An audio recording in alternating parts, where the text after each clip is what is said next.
Ano pa? Okay ka na ba? Paano ba? Okay naman daw po. Kaya lang po yung balilot po. Balilot lang ako kasi ang dito yung ulo ko. So, Oh. masakit. So yung mga business, no, kaya ako tinanong si Papa kung okay siya kasi kanina gabi nilalagnat siya. Eh ngayon dahil sa madalas naman itong mangyari na ganun simula nung nagkasakit siya, hindi na bagong bagay sa akin. Kaso yun, mga business, hindi natin maiwasan na mag-alala, no. At yun nga po, ayun, ito si Papa. Ano pa? Yung ulo na ito ba? Ano? May sipon kasi ako. Oh. Kagabi, nilagnat ako kagabi. Kasi yung sakit ang ulo ko, sipon. Tapos yung pagdumi ko, hindi na naman maayos yung pagdumi ko. Kaya ka nilagnat? Hindi, dito sa sipon to, sa sipon. Kuan ba? Yung, tawag nito. Flu, kasi naambon, ulan-ulan kasi nung nakaraan maambon-ambonan ako. Opo. Kaya yun ang kasi Tinay, sabay kami ni Tinay nilagnat kagabi. Tinay, nilagnat din yan eh. Tinay. Oo, nilagnat din yan si Tinay. Nilagnat din yan. Naghawa-hawa nga kami, yung dalawa. Malalaman mo pag wala siyang sakit, maingay, magulo, lakad ng lakad, no? Tingnan mo, maghapon na lang kaming karga. Mainit lang. Dalawa kami yung Tinay nilagnat kagabi. Tapos ang sumasabay din yung yung pagdumi ko, hindi normal na naman. Limang araw na siyang hindi dumudumi. Ang dumi ko, sobrang kunti-kunti lang. Hindi siya nakakabuhilo ba? Dati naman. Ay, dito si Denden na mga business. Nalagnat nga rin ako eh. Oo, isa ka din. Yung ipin niya, namamaga. Namamaga yung dalawang... Ano ba nangyayari sa inyo? Pati si Yasho, namamaga. Si Yasho nilalagnat din. Ngipin din. Ngipin din yung kay Yasyo. Kagabi pa yon. Sa akin ngipin din. Dalawang baga. Ibig sabihin, pati ikaw may lagnat din. Hindi lang. Wala naman yan. Lumalayo. Si Jong. Si Makmak may lagnat. Wala. Akala ko may lagnat din. Kalokohan na yan. Eh, yung mga business, ako wala akong lagnat. Pamakastig. Immortal to, tinan mo. Sa pamilyang to, ako pinakamalakas. Mamaya, tinan mo. Magpahilot ako. Ayun, mga business, si Papa ngayon po, nakahiga kasi masama pakiramdam. Doon ako sa KB kanina, nilapitan ako ni Kuya sa kwarto. Ano sabi niya? Lubok. Nilambing-lambing ako doon yung tao kaya nag-alala man yun si Kuya sa akin. Siguro, inano din yun, inano din ni ate. Eh, siyempre, makikita naman doon sa CCTV sa loob na labas ako, punta CR, kasi naihi ako, para akong nahihilog, masukok ka. Diba nga, kasi ang ulo ko sa Bisaya ba yung parang bungaw? Dito, parang bungaw ang ulo ko. Kumbaga parang... Lumapit si Kuya doon, Bok, ano bang inumin mo, nakainom ka na ba ng gamot? Sabi ko, pinainom na ako. Ni ate, pinainom na ako ng gamot. Tapos yung pampadumi, pinainom na ako ni ate. Yung binigay kaming kay. Pinainom ko rin sa kanina yung gabi sa loob. Anong oras kami naman gamot pa? Maga. Baga. Pinainom na namin siya. Ayun, may gamot siya. Ay, kasi nga, yung pagdudumi ko kung bakit kuminsan ganyan, ganoon. Kaya pag may time kasi talaga na yung parang ang bagal ng panunaw. Yun ang naging dahilan eh. Siyempre, pag hindi naman yun talaga matunaw, hindi naman yun may idudumi mo eh. Ganun na kasi ano ko yung kuwan ng katawan ko yung sa digestive system hindi na talaga tulad ng dati. Iba na. Ngayon baka may viewers na mag-comment. Matagal naman na yun kay Buknoy. Ba't ayaw niya pa ipa-check up? Ayaw niya pa i-biopsy? O ayaw niya pang ipatingin sa doktor? Kuya nga, gusto ko magpa-check up. Check up, tapos mapaka-business. Nahiya na. Noon pa. Nahiya din. Siyempre. Ako lang ayaw. Kasi wala naman akong ibang naramdaman lang talaga po. Yun. Si Papa kasi makulit din, no? Yan din ang sa kanya. Pero yung mga nakapaligid sa kanya. Wala namang problema kasi nag-aalala sila nag-i-insist sila. Lalo si Papa Emer at saka si Mama ka-business. Hindi naman Di naman yan winawalang bala lang. Tinan mo, sabi mo kanina, tinanong ka agad, ibig sabihin na-obserbahan agad ni Papa yun. Kasi Papa wala business. siya Dalawa doon. sila ni Papa Dins, pumasok doon sa kwarto. Wala siya sa vlog, nakadalawang vlog na doon, wala siya. Hindi, sinabihan ko. Sabi ko, Yun, ganyan po kami kamahal ng Papa Emer, no? Papa ka-business.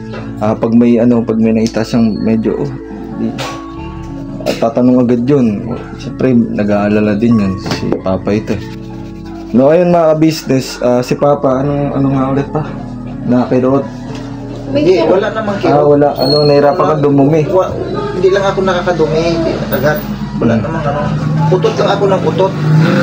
Pero, sabihin ko sa'yo sa hindi, bawal yung 5 araw na hindi nakakadumi. Tandaan mo yan. Sinabi ng doktor yan. Bakit daw? Ayaw mo makinig eh.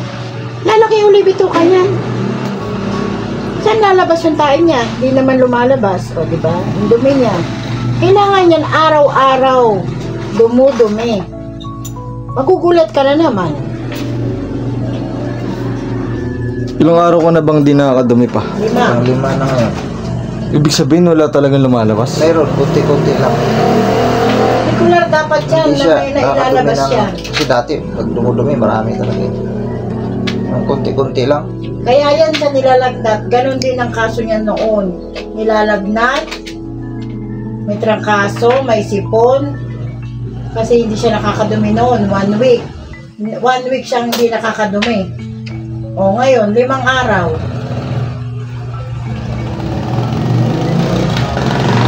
Ayaw niya magpa-check up. Kaya sabi ko, ipa-check up. Kasi para malaman, kasi ano yan eh. X-ray na naman yung likod yan. X-ray, kuha ng dugo. Ayaw niya. Ano daw gagawin, ma? X-ray, kukuha ng dugo. Ayaw niya. Kasi magastos yan. Mas magastos yan pa pag lumala yan. Masakit sa ulo.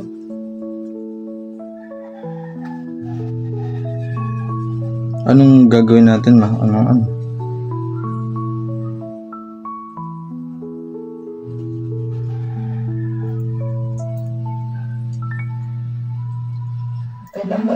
Kala mo ganun lang.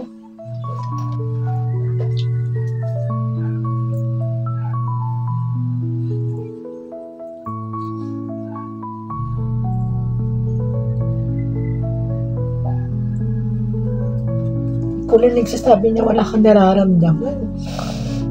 Pero ako asawa mo, alam ko kung anong nararamdaman mo. Ayaw mo na maamin sa mga anak mo yan.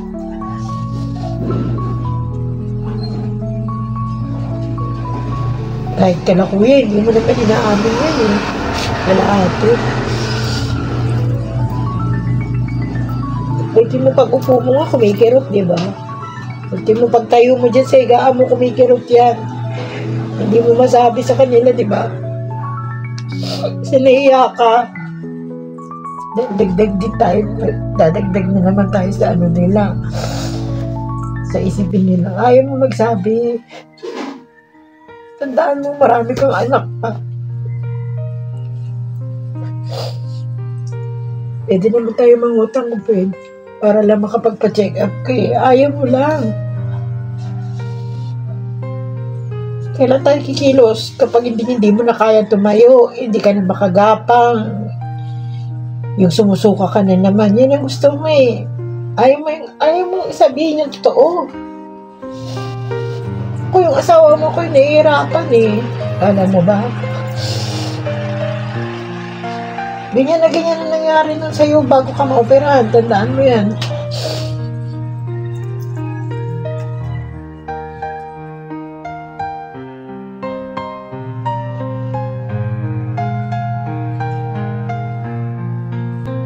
Kailangan mo magpa-check up kasi sila lang naman makakaalam yan eh.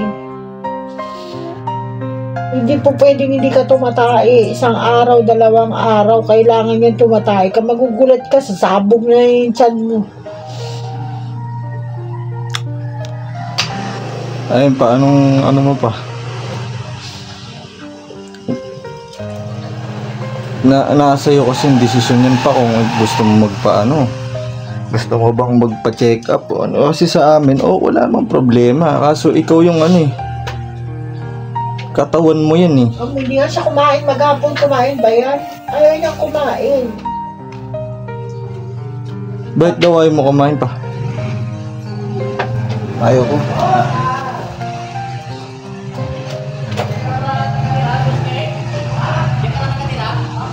Hanggat di ako nakakadumi, hindi ako kaya. Kape lang ininom yan kanina. Hindi pa kumakain ng kanin.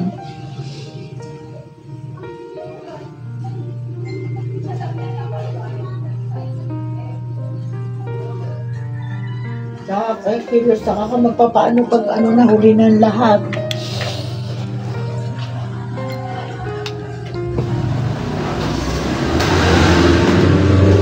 Ayun mga business ito. Nagdala si Kebornok ng dahon sa ang bilin niya. Ilalaga ko raw tapos papainom kay Papa. Hindi ko alam kung anong benefits nitong dahon na ito. Banaba ba ito? Oh, banaba nga ata. And pa business, pagpasensya niyo na no, si may mental block din ako eh. Hindi ko alam kung anong gagawin ko, hindi ko alam kung ano ba yun, yung gulong-gulo yung utak ko, hindi ko alam.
Naalala ko noong 2024 mga business, 2022 nung unang inoperahan si Papa. Ganun din yung nakikita ko sa kanya. Nahirapan dumumi, 5 araw, nilalagnat yung gabi, gustong lagi nakahiga. Tapos may alam mo yung pag binobserba mo siya, hindi talaga siya okay ka. Ewan ko ba kasi makulit din talaga, makulit si Papa.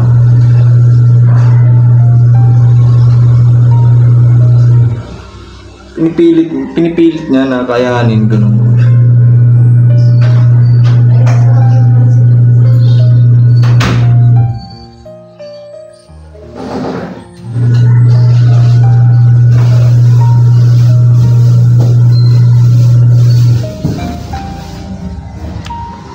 Hindi ko alam yung gagawin mo.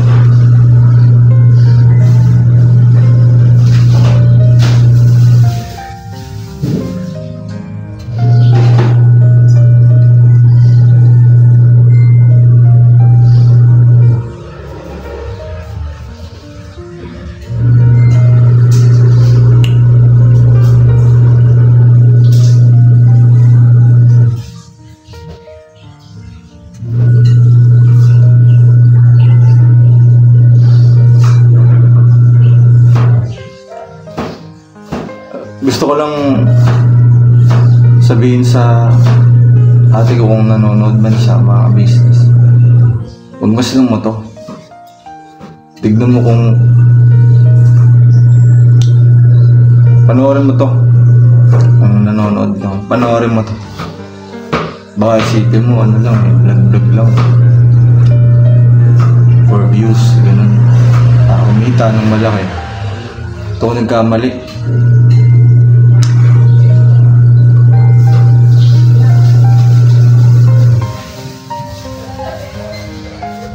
Alam mo, isa rin yun sa ano eh. Jamela, isa rin yun sa dahilan kung bakit ganun. Hindi ko naman sinisisi sa'yo Hindi ko naman kumbaga isa rin yun sa dahilan kung bakit yan, nagkaganyan din sila mama dyan, sila papa. Yung, alam mo ba yun yung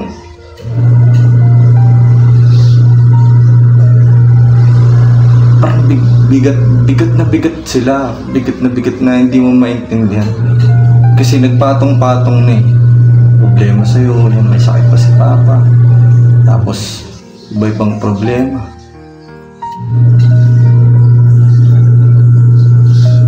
Alam mo yun, ano mo ang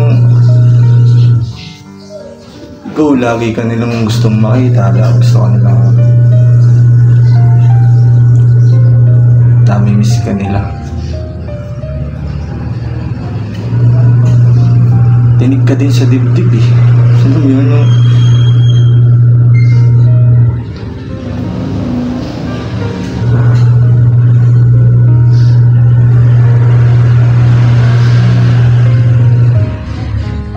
dapat sa ganitong sitwasyon dalawa tayo nag-iisip Hindi lang alam mo yun, yung sa kuko na naman lahat. Di naman ako nagre-reklamo.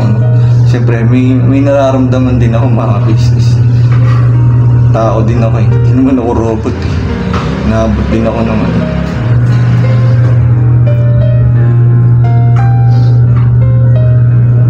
Yun, kung napapanood mo to, panoorin mo. Kung ano yung sitwasyon namin dito, baka iniisip mo masaya lang kami.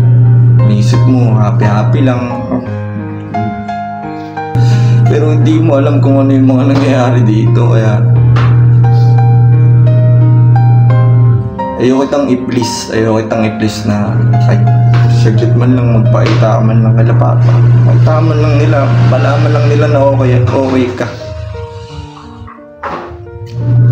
Siguro kahit sandali. Alam mo naman yung tinutukoy ko kasi reality ng buhay yun Tumatanda yung tao, nangihina, nagkakasakit. Papayag ka pa bang masama yung loob nila sa'yo bago man lang hindi tayo magkita-kita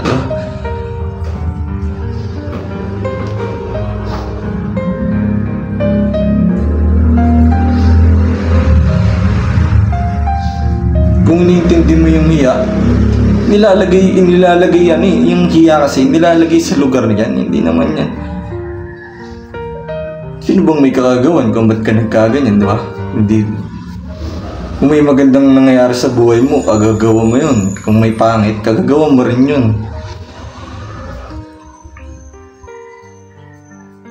Ewan ko ba? Naalala na naman ito.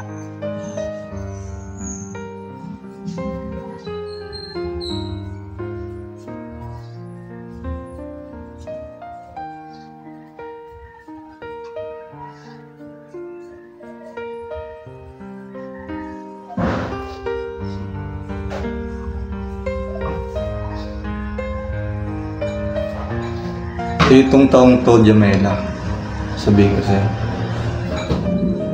di kita tinatakot Kung sa taong to,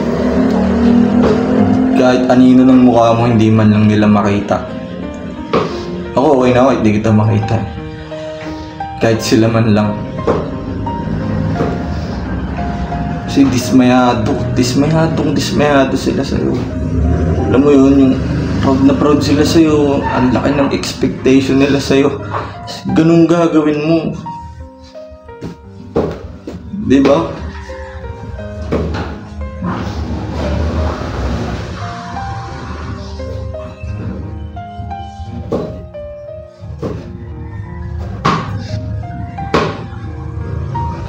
Di ko alam kung anong sugat yung yung sugat yung pinaglalaban mo. Pero,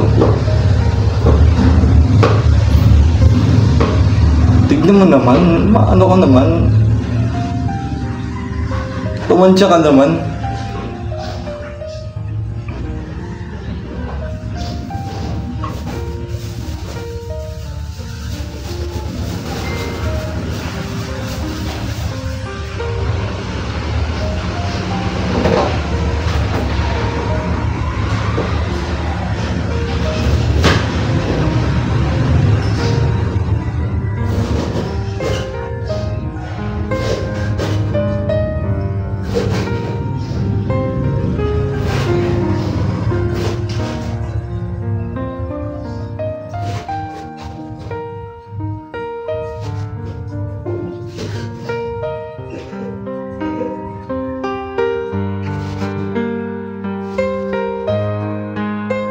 At mga business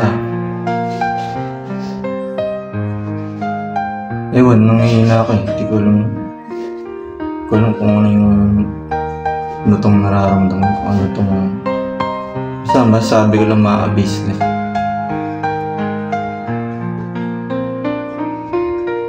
Hindi nawawala yung plano ko para sa pamilya.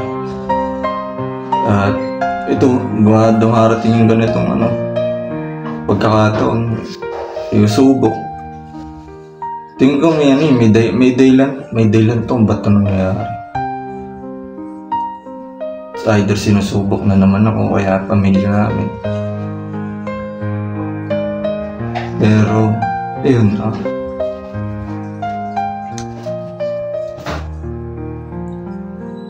kailangan maging matatag eh. Kailangan maging kung hanggat maaari, bakal na puso ko eh. Mga ganito nga. Kasi apektado ako mga business kasi sa pamilya na to malilit pa yung kapatid ko. Wala pa silang alam sa mundo. Ganun. Direct to the point. In reality, wala pa silang kakayahan kung anong pwedeng gawin sa buhay. Paano sila, ganun. May pangarap ako. Pero kaya kong isang tabi yun para sa kanila. Ganun ko sila kamahal. Ayun, sana nahawa ang Diyos. Bigyan pa ako ng lakas para pag may mga ganitong makaya ko kasi wala nang iba sasandalin. Namama sila. Ako lang din naman.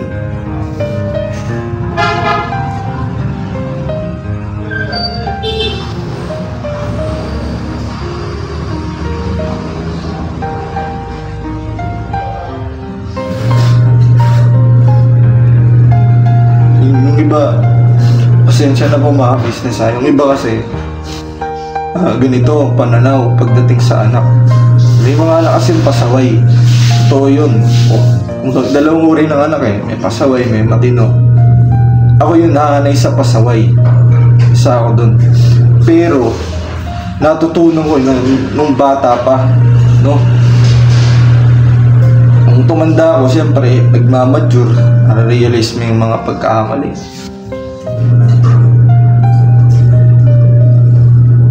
Ayun, basta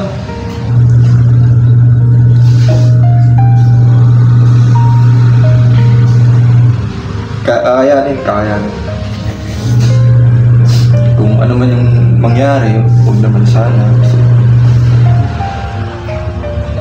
Pangarap ako para kay Papa, kay Mama, sa mga kapatid ko.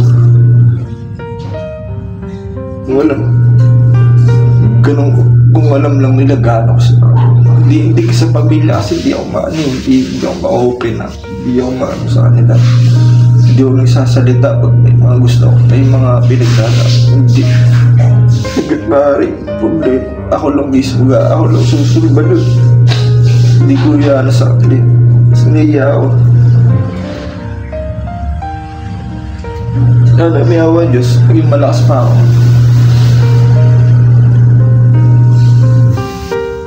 para kahit may mga pagkakataon na di natin inaasahan, handa ako pa.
Thank